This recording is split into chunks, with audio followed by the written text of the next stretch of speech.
I opened the bedroom door and froze. My fiancé stood in front of the mirror, his hands clasped around my maid of honor's waist, whispering words I was never meant to hear. "No one makes me feel alive the way you do," he breathed, and she giggled, tracing a finger along his jaw. My stomach dropped.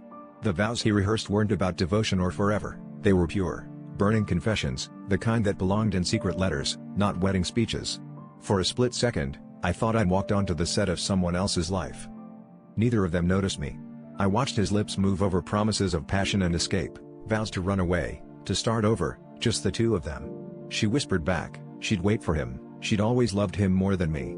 My heart hammered so loudly I thought they must hear it, but they were too tangled in each other's arms, too caught up in a fantasy that shredded everything I thought was real.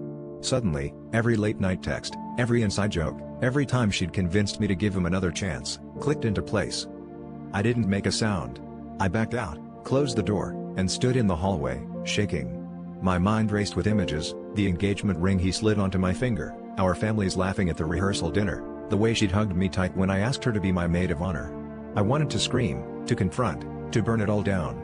But instead, I just stood there, paralyzed, realizing that the biggest betrayal wasn't just theirs, it was how desperately I'd ignored every red flag, how much I'd wanted to believe in a love story that was never mine. I walked away from the wedding, from them, from the version of myself who needed their approval. There was no dramatic showdown, no tearful confessions.